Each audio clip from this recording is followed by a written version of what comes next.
c'est un athlète français, détenteur du record de France de 100 hauteur, 2,34 m. Et également, donc il habite aux États-Unis depuis 2004, je crois. Tu habites là-bas. Donc tu es titulaire d'un MBA, tu as été formé au secteur médical, au marketing sportif. Tu es donc aux États-Unis depuis 2004. Tu t'es toujours démarqué par ton leadership, par cette forte compétitivité que tu avais. Et tu es actuellement directeur du développement de lignes de service dans 2 hôpitaux de El Paso. Donc une formidable reconversion, j'ai envie de dire, même si tu es toujours entraîneur. Je crois que tu es en France pour ces raisons-là aussi, ces jours-ci.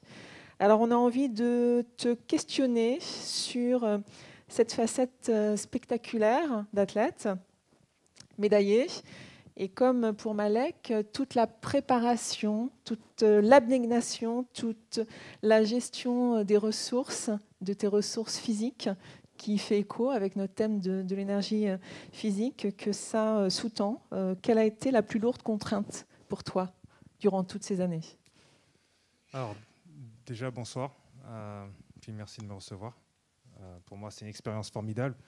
C'est très dur de passer après Malek. Pour moi, je vais dire, durant toutes ces années, pour moi, ça a été de me battre contre moi-même. Et je vais expliquer pourquoi. Durant mon adolescence, alors je ne sais pas pourquoi, j'ai un parcours un petit peu bizarre. Désolé, je vais baisser le masque parce que ça me donne chaud. J'ai un parcours assez atypique, comme chacun. J'ai toujours eu à faire face à des épreuves, des bâtons dans les roues, et toujours à me battre, entre guillemets. Donc ça a commencé au lycée, ça a continué en athlétisme. À l'époque, je faisais du basket, et donc j'ai dû concilier les deux. Et à l'époque, ça a été de concilier le sport et les études. Et donc à l'époque, on me disait, oui, tu ne peux pas concilier les deux. Donc il a fallu que je prouve que je puisse concilier les deux. Et puis bon, j'ai fait de l'athlétisme, ça m'a ouvert des portes. Et donc je suis arrivé aux États-Unis. Et voilà. Mais durant toute ma carrière, j'ai dû me battre contre moi-même parce que je suis parti pour prouver, entre guillemets, que je pouvais réussir. Donc vu qu'on croyait pas, enfin qu'on pensait pas que je pouvais allier les deux, et ça c'est quelque chose qui m'a piqué très jeune. Je devais avoir peut-être 12 ans. On m'a dit, à cette époque-là, on m'a dit, il faut choisir entre le sport ou les études. J'ai dit, mais pourquoi choisir le sport ou les études ? J'ai envie de faire les deux. Et donc, à l'époque, ça ne se faisait pas trop de partir à l'étranger, donc j'étais l'un des pionniers en athlétisme à partir. Et donc, je suis parti pour ces raisons-là, pour prouver. Et c'est un petit peu triste parce que je pense que ça m'a enlevé beaucoup de plaisir, parce que sur la piste d'entraînement, je me répétais qu'il fallait que je prouve. Et c'était un peu dommage. Donc pour moi, la contrainte, ça a été vraiment de me battre contre moi-même et de vouloir prouver aux autres que j'allais réussir, que j'allais pouvoir concilier les deux, que j'allais atteindre les sommets et sans forcément prendre autant de plaisir. Donc pour moi, ça a été la grande contrainte de ma carrière. Est-ce que ça a été le déclencheur, cette contrainte, de cette forte énergie mentale, de ce fort instinct de compétitivité, ou est-ce que tu l'avais déjà en toi ? Alors, j'ai compris au fur et à mesure que j'avais une certaine capacité à me démarquer ou à rebondir, on va dire, par rapport aux autres, parce que je ne comprenais pas pourquoi tout le monde venait me voir pour, entre guillemets, se recharger, ou j'étais de bons conseils, j'étais une bonne oreille. Je ne comprenais pas pourquoi les gens n'arrivaient pas à se relever, n'arrivaient pas à se relever. Et pour moi, c'était normal de tomber, mais il fallait tout de suite se relever pour continuer. Donc, je pense qu'il y a une part d'inné, mais il y a une part aussi que j'ai développée au fil du temps pour pouvoir arriver à mes fins. Et donc, voilà, il a fallu que je me relève tout le temps, constamment. Et là, je vais revenir à mon parcours en étant jeune. Donc, j'ai raté mon bac 2 fois. Je faisais un bac S à l'époque, scientifique. Et il fallait que je concilie les deux, il fallait que je concilie le sport. Donc j'avais une journée hyper longue, j'avais cours de 8h à 16h, 16h30. Et ensuite, il fallait que j'aille à l'entraînement, il fallait que je prenne le train, le bus. J'arrive à l'entraînement pour 18h, m'entraîner de 18h à 20h, reprendre le bus, le train pour rentrer chez moi.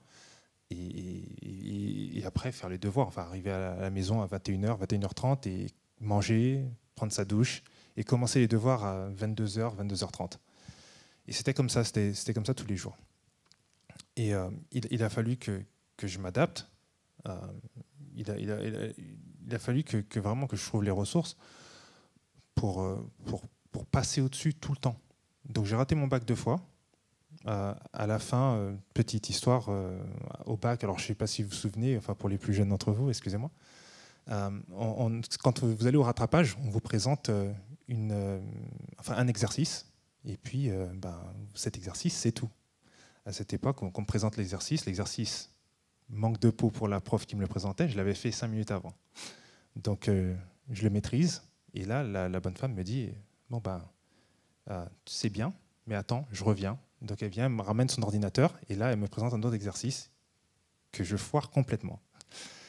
Et donc, à cause de cet exo, je n'ai pas eu le point qui me manquait pour avoir mon bac. Donc on me l'a refusé.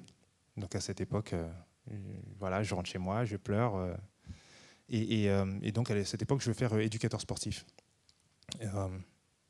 Vraiment, mais par dépit, juste parce que j'étais complètement au fond du gouffre. Et je pars à Lille, et à Lille, on passe un examen d'entrée. C'était une petite rédaction avec un aspect philosophique. Et là, je remplis tout ce qu'il faut remplir. Et à la fin, on me dit, 2 heures après le déjeuner, on nous dit, tout le monde est accepté, par contre, je veux voir Mickaël. Et là, je me dis, j'ai encore foiré. Déjà que je ne suis pas bon en S, là, j'ai encore foiré un petit exo. Et à ce moment-là, la personne me reçoit et me dit, pourquoi? Et là, je lui dis, pourquoi? Parce que j'ai raté mon bac. Alors ouais, elle me dit, mais tu vas faire éducateur sportif? Je dis, là, il me reste que ça. Et cette personne-là que j'ai vue le week-end passé, parce que j'étais au championnat de France d'athlétisme, cette personne-là me dit, non, mais ta place, c'est pas être éducateur sportif. Tu écris trop bien pour faire éducateur sportif. Et là, à ce moment-là, cette personne-là m'aide à trouver un lycée, et donc je passe le bac une 3e fois, donc la 3e année que j'obtiens, et là, je pars aux États-Unis. Mais c'était pour revenir à cet aspect inné ou quelque chose que j'ai travaillé peut-être au fil du temps. C'est, je pense que intérieurement, il y a une partie d'inné qui fait que j'aime pas l'échec. Je déteste l'échec quand j'ai pas tout donné. Donc, je suis capable de m'incliner, mais si j'ai vraiment tout donné, je suis à bout de force et j'ai plus rien à donner. Et donc, j'avais cette capacité à rebondir tout le temps, et j'ai eu aussi l'aide d'autres personnes qui ont fait que j'ai pu justement la travailler. Alors, on a discuté un petit peu pour préparer cet entretien, et en échangeant avec toi et puis en me documentant un petit peu sur toi, j'ai remarqué que tu étais très zen, avec une philosophie de vie. Et on en a parlé, mais tu m'as dit que ça n'avait pas toujours été le cas. Et là, quand tu parles de ces échecs qui peuvent être très frustrants, pareil, tu en parles sans rancœur. Comment tu as travaillé sur cette attitude, et quelle différence par rapport au passé? Alors là, comme Malek, encore une fois, c'est vrai qu'en apparence, je suis très zen. Et je le suis en général, on va dire à 95%. Maintenant, ça n'a pas été le cas tout le temps. Quand je suis arrivé aux États-Unis, j'avais 20 ans. Toutes mes séances d'entraînement, je m'énervais à la fin de chaque séance parce que je mettais vraiment l'accent sur ce qui n'allait pas. Et bon, en étant français, on nous apprend à être très critique au lycée, critique de manière positive, mais aussi négative. Et là, j'avais un entraîneur qui me disait, mais attends, si tu casses à chaque fois quelque chose, à la fin, on n'aura plus rien. Donc, tu es venu aux États-Unis pour réussir, mais si on n'a plus de quoi t'entraîner, comment on fait? Parce que bon, je partais je cassais quelque chose, et j'allais me réfugier à l'autre bout de la piste. Et je boudais pendant 1 heure, comme un gamin, à 20 ans. Et donc, En même temps, j'avais beaucoup de pression je me mettais beaucoup de pression parce que je voulais vraiment réussir. Mais j'ai eu la chance de rencontrer cet entraîneur qui s'appelle Calvin Robinson à l'époque et qui m'a vraiment inculqué cette vision de toujours penser positif, de rester soi-même, de rester calme, de ne pas déborder. Et je me suis vraiment imprégné de lui. J'ai vraiment bu toutes ses paroles. Ça m'a permis de grandir en tant qu'homme, de me découvrir aussi intérieurement, de découvrir une autre force que j'avais pas, que j'avais pas conscience, en laquelle j'avais pas conscience.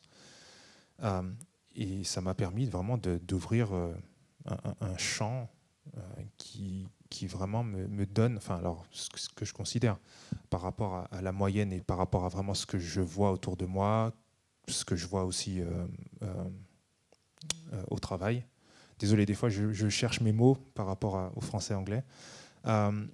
C'est là que j'ai vraiment découvert une autre force intérieure. Comparé à, ça a pris tout son sens quand je voyais vraiment ma capacité à rebondir. Mais bon, voilà, je me suis vraiment imprégné de cette personne, Calvin Robinson, que je contacte régulièrement, qui a été mon coach, qui a été mon mentor et qui m'a vraiment guidé spirituellement. Quand je suis, petite parenthèse, parce que Anne-Laure m'a suivi pendant une année, quand je suis arrivé dans son bureau, j'avais perdu tout ça. Parce que j'étais sorti du système scolaire américain, je n'avais plus cette personne autour de moi. Et donc quand Anne-Laure m'a récupéré, j'étais un petit peu perdu. Je savais que j'avais ces forces en moi, je le savais, mais par contre je ne savais pas comment les exprimer. Donc voilà, et donc Anne-Laure m'a aidé, et donc je lui en suis très reconnaissant. Bravo Anne-Laure, quelle performance. Quelle est ton actualité maintenant, Michael, par rapport à cette reconversion? Alors déjà, comment as-tu réussi ce virage finalement, de passer dans la santé, dans le secteur de la santé, de t'intégrer à El Paso? Et quelle est ton actualité aujourd'hui? Alors j'ai réussi en partie aussi par Anne-Laure, grâce à Anne-Laure, qui m'a permis de reprendre confiance en mes compétences, mes qualités. Je savais que je les avais en moi, mais pour vraiment se vendre, entre guillemets se vendre, c'est quelque chose dont j'ai horreur de faire. J'ai horreur de me vendre, de vouloir mettre en avant mes capacités. Alors maintenant, au sein de mon travail, j'ai la personne qui est au-dessus de moi, hiérarchique, me dit souvent, tu as cette force, cette confiance en toi qui fait qu'on a l'impression que tu te sens trop fort, tu n'as pas besoin d'en faire plus. Et c'est vrai que j'aime pas parler pour rien dire. Donc j'aime pas parler pour me vendre, parce que pour moi, c'est faire un excès de confiance en soi, d'ego. J'ai horreur de me vendre. Par contre, j'aime bien faire parler les chiffres. Donc, par rapport à mon travail, actuellement, je suis donc directeur du développement des lignes de service sur deux hôpitaux à El Paso. Je n'étais pas prédestiné à faire ça, mais je savais qu'en allant aux États-Unis, donc j'avais fait un bac scientifique en France. J'avais aussi fait un cursus, un bachelor orienté pré-médecine, biologie pré-médecine aux États-Unis. Et j'avais enchaîné directement avec un MBA en commerce international. Donc je voulais quand même me diversifier, pouvoir apporter la compétence biologique, pré-médecine, mais aussi le côté un petit peu business. Et donc quand je suis retourné aux États-Unis, j'ai postulé. D'abord, j'ai postulé en tant que coach sportif et dans différents lycées parce que je voulais vraiment transmettre mon savoir. Ça s'est pas bien passé. J'ai pas été pris. Et donc encore une fois, comme je supporte pas l'échec, j'ai postulé à 6-7 postes et à la fin, je me suis dit bon, je vais quand même retourner à mes premiers amours qui sont tout ce qui est biologie, biotech. Et donc j'ai postulé à cette offre d'emploi et j'ai dû passer 8 entretiens, ce qui d'habitude est pas très normal aux États-Unis. 1, 2, 3, ça va. 4, allez. Mais 8, ça faisait quand même beaucoup. Et donc on m'a fait passer 8 entretiens parce que au moment de me vendre, je me vendais un peu trop. Donc on avait l'impression que j'étais un requin et que j'allais bouffer tout le monde. Ce qui n'est pas mon cas. Mais au moment de me vendre, il fallait que je montre que je voulais vraiment ce poste et que j'en voulais et que j'allais être performant. Donc au moment de me recruter, pour recruter une personne qui n'a aucune expérience dans le domaine médical, qui a certes les diplômes, mais qui n'a jamais rien prouvé, il a fallu que je trouve des moyens de me vendre, de dire à quel point j'étais motivé, à quel point je lâchais rien, ce qui est vrai. Et donc, on m'a pris difficilement. On m'a pris et puis ça a donné de très bons résultats. Donc, je suis dans ma 3e année, globalement entre 15 et 20% de marge chaque année. Et sur l'année Covid, l'année dernière, j'étais sur des chiffres de 34% de marge et on a dû fermer les hôpitaux au transfert pendant 2 mois. Donc je suis retombé à 16%, mais ce qui est, en tout cas dans mon domaine, dans toute la division du Texas, ça s'est jamais vu. Donc bon, voilà. Donc maintenant, j'aspire à gravir les échelons parce que je me lasse très vite. Quand je maîtrise quelque chose, il faut que je passe à l'étape suivante. Et là, je ronge mon frein. Alors, quand on a échangé également, tu m'as dit que par rapport à tes concurrents, ou même par rapport à tes collègues, la pratique sportive faisait que finalement, tu avais une force mentale supérieure ou une résistance physique bien différente. Est-ce que tu confirmes? Est-ce que tu peux nous en parler un petit peu de cette... Ouais, je pense que par rapport à, entre guillemets, la normale, on se compare toujours aux autres. Je suis peut-être pas aussi fort que Malek, mais c'est vrai que ma journée, un peu à l'image de Malek, je me réveille à 4 heures ou 5 heures pour aller faire 2 heures de sport, donc de 5 heures du matin à 7 heures, parce que j'en ai besoin. Il faut que je dépense de l'énergie, ça me permet de me recentrer, il faut que je passe du temps avec moi-même. 5 jours sur 7, 7 jours sur 7 5 jours sur 7. Ouais. Ma femme m'interdit de m'entraîner soit le soir, sinon je m'entraînerai aussi le soir, et le week-end. Donc voilà, on fait des concessions. Mais oui, 5 jours sur 7, donc le matin, la plupart du temps, de 5 heures à 7 heures. Puis après, ma journée prend le dessus et je travaille. Et puis ma journée se termine environ à 23 heures, des fois minuit. Ça dépend parce qu'il faut aussi que je planifie les plans d'entraînement. Il faut que j'établisse les plans d'entraînement pour les athlètes internationaux que j'entraîne à distance. Donc je fais les plans d'entraînement pour les athlètes également le week-end. Donc ça me prend pas mal de temps. Mais ouais, pour en revenir à la question, la force mentale, c'est que j'arrive à m'adapter, mais aussi à alors, je sais pas comment on dit en français, voilà, merci, compartimenter les choses de la vie pour être efficace. Je coupe beaucoup les émotions, malheureusement, ce qui m'a valu de perdre beaucoup de relations dans ma jeunesse, c'est que je coupe beaucoup d'émotions par rapport à ce qui m'est arrivé durant mon adolescence, où j'ai toujours eu à me battre contre moi-même. Donc j'ai coupé mes émotions pour ne plus à faire face à mes émotions et avec cette peur de vraiment flancher. Donc je coupe tout et puis je fonce. Et c'est vraiment ce qu'on appelle la vision tunnel, le tunnel vision. J'ai une chose en tête, je l'accomplis, c'est tout. Bon, je vous rassure, quand je rentre à la maison, je suis un bon papa. Mais ouais, j'arrive à compartimenter, c'est comme ça qu'on dit? Oui, compartimenter les choses et puis je fonce, j'ai un objectif, mon but c'est de l'atteindre. Voilà, pas coûte que coûte, donc je ne marche pas sur les autres. Je ne suis pas le requin justement dont les gens avaient peur. Non, je mets tout en place pour y arriver, mais de manière succincte. Alors, en voyant ton parcours, avec cette forte intelligence corporelle, ça fait un peu écho à des travaux que l'on a menés sur les intelligences multiples. On ne va peut-être pas toutes les énumérer, mais intelligence situationnelle, intelligence émotionnelle, stratégique, pédagogique.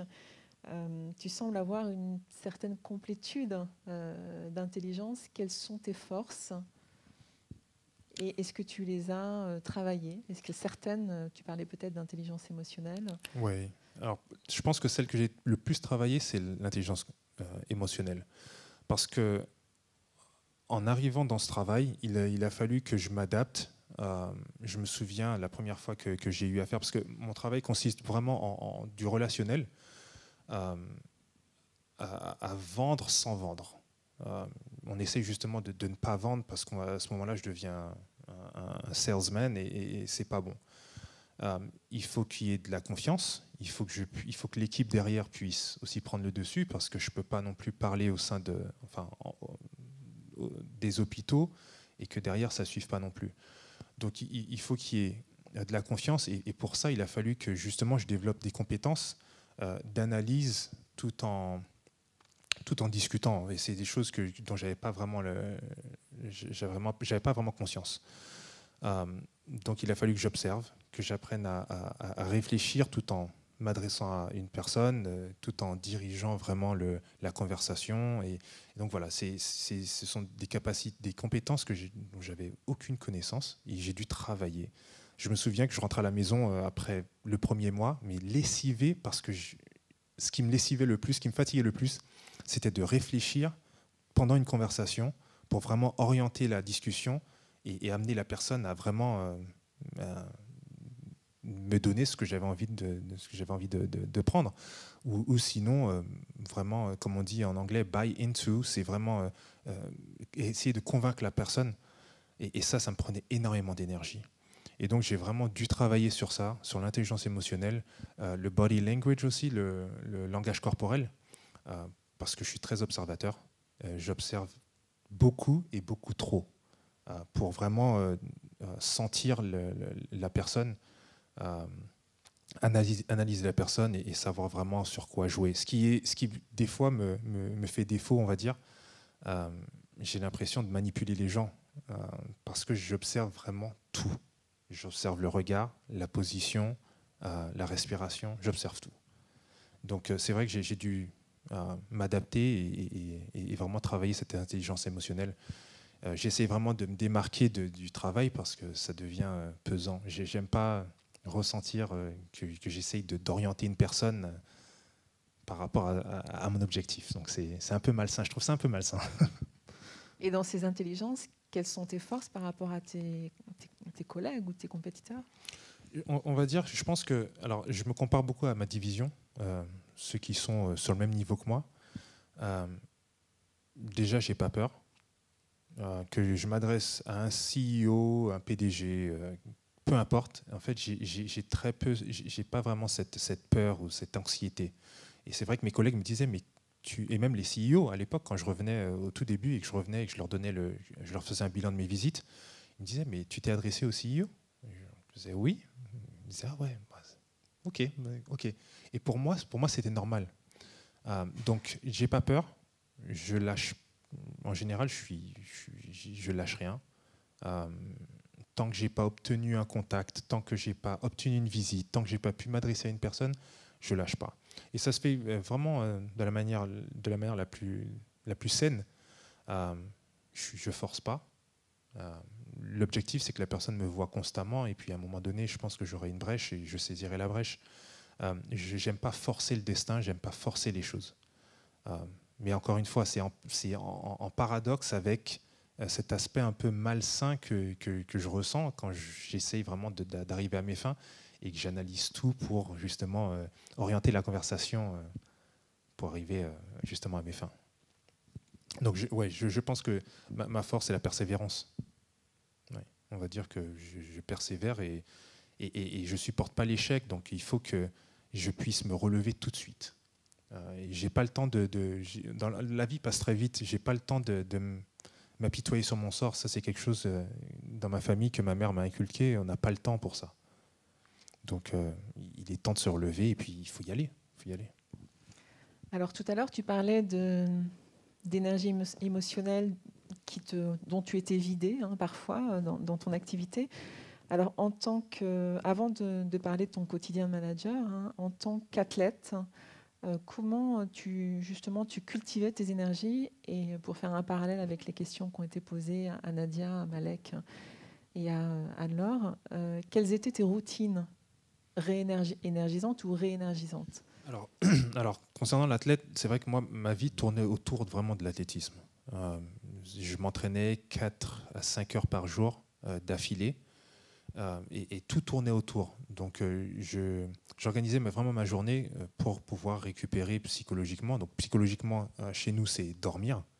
le plus possible, physiquement aussi, mais psychologiquement, parce que ça nous permet aussi de couper. Donc dormir, c'est hyper facile, surtout avec la fatigue physique. Ça nous permet vraiment de basculer et de vraiment penser à rien. Donc j'organisais ma journée autour de ça. Il fallait que je fasse beaucoup de soins.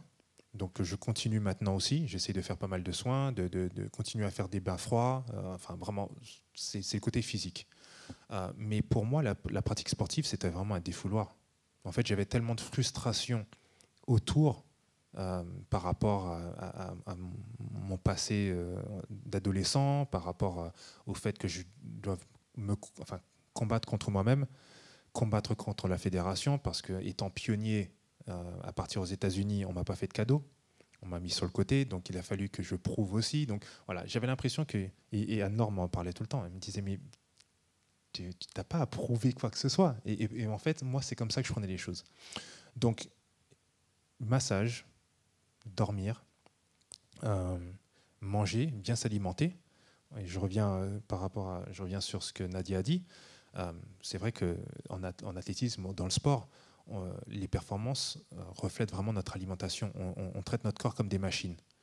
Donc, je me traitais un petit peu comme une Formule 1. On ne met pas du gasoil non filtré dans une Formule 1, où on ne va pas chez le mécano d'à côté pour voir, pour régler les petits détails. On fait appel à des ingénieurs. Et donc voilà, je m'entourais de personnes à la pointe de ce qui se faisait, tant sur la récupération, sur la diététique, sur la chiropraxie. Enfin voilà, c'est vraiment un tout et c'est là qu'on se rejoint. Je pense qu'on rejoint aussi Malek sur l'approche de la compétition. J'applique encore ces mêmes choses-là pour me permettre psychologiquement, physiquement, spirituellement à être efficace. Je pense que si je me dépense pas dans la journée, si je fais pas les soins qu'il faut, si je m'alimente pas comme il faut, je tiens pas le coup. Donc pour moi, c'est la base. Et donc, il y a un changement de paradigme par rapport à ton quotidien de manager sur ces routines énergisantes? Non, pas du tout. Pas du tout. Je continue à avoir un chiro, enfin là-bas, un ostéopathe chiro. On va dire peut-être, enfin maintenant un peu moins, parce qu'avant je le faisais par rapport à des douleurs. Mais c'est vrai que si je sens pas, et c'est une des capacités que j'ai par rapport à d'autres athlètes, c'est que je sens vraiment les énergies en moi. Donc si je sens que l'énergie s'il n'y a pas le flot d'énergie, ne circule pas, il faut que je voie un chiro, il faut que je recommence à bien manger, voilà, il faut que je puisse me recentrer. Et là, on rejoint encore les cures ayurvédiques. Il faut que je puisse me recentrer.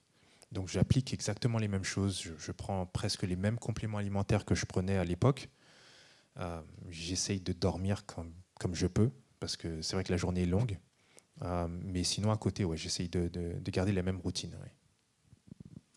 Et là, on en avait parlé aussi un petit peu sur tes prochains challenges, puisque tu es ambitieux. Donc, quel est le, entre guillemets, next step par rapport à ton... Alors, c'est encore une fois, on revient sur l'image du requin. C'est que je me lasse très vite. Il faut continuellement que je puisse progresser. Si je maîtrise ce que je fais, actuellement c'est ce qui se passe, je me lasse très vite. Et donc je cherche la prochaine opportunité qui me fera grandir au sein des hôpitaux. C'est un petit peu difficile parce que la personne qui est au-dessus de moi, j'ai pas envie de lui voler son poste parce que c'est la personne qui m'a recruté. Donc je suis loyal dans ce sens-là. Si j'ai à prendre sa position, je la prendrai autre part. Mais pour moi, il faut que je puisse gravir les échelons parce que quand je maîtrise quelque chose, c'est plus possible. Je m'ennuie, mais continuellement. Donc c'est vrai qu'au début, quand j'ai rejoint les hôpitaux, j'avais ce qu'on appelle une learning curve, une courbe d'apprentissage qui était comme ça, quoi. Je connaissais rien au milieu hospitalier. Il fallait que j'apprenne beaucoup de choses, des termes, des acronymes. Et puis il fallait aussi que je grandisse en tant que manager. Donc ça m'a pris quelques mois. Et puis la première année, j'ai demandé une augmentation. Bon, après 6 mois, après 8 mois, j'ai demandé une augmentation. On m'a dit ouais, t'es quelle génération déjà? Ok, tu vas un petit peu trop vite. J'aurais dit oui, mais attendez, vous me demandez des résultats. Les résultats sont là. Si j'avais pas les résultats, je me serais fait virer. Donc, de manière réciproque, j'aimerais avoir une augmentation. Et on m'a dit, ouais, mais non, tu vas un petit peu trop vite, attends. Donc j'ai dit, bon, d'accord, je vais prendre mon mal en patience. L'année s'est terminée, j'ai montré les résultats. Et je me suis dit, bon, je vais revenir avec les mêmes résultats la deuxième année. Et ça s'est passé comme ça. La deuxième année, je suis revenu avec les mêmes résultats. Et au milieu de l'année, après 6 mois, j'ai remis une couche. Et donc j'ai dit, bon, écoutez, je ne peux pas prendre la place du mec qui est au-dessus, parce qu'on m'a bien fait comprendre. Par contre, il va falloir que je sois compensé parce que j'ai de très bons résultats. Et donc on m'a dit, bon, attends la fin de l'année, on va essayer. Et donc bref. Donc voilà, j'ai été augmenté, tout ça, mais il faut que je passe à l'étape du dessus. Il faut vraiment que je passe à l'étape du dessus parce que sinon je m'ennuie. Et continuer à te former ou reprendre des études? Oui, ça c'est quelque chose qui me trotte, qui me trotte dans la tête là depuis quelques mois. C'est que je travaille beaucoup avec des médecins, avec des chirurgiens. Et donc j'ai fait un bachelor en biologie pré-médecine qui prédestine justement à une entrée en école de médecine. Et donc j'ai l'impression que dans ma vie, depuis que j'ai lâché l'athlétisme, il me manque un petit peu cet aspect don de soi qui fait que j'ai envie de m'investir. Et donc j'ai envie de m'investir, mais pour sauver des vies ou pour me rendre bien plus utile que je le suis maintenant. Et donc c'est vrai que là, je me pose la question de reprendre des études et de reprendre des études pour faire école de médecine et devenir médecin, chirurgien. Donc voilà, je ne sais pas. C'est vrai que bon, j'ai 38 ans, ça se fait bien plus facilement aux États-Unis qu'en Europe. Mais il faut que je trouve...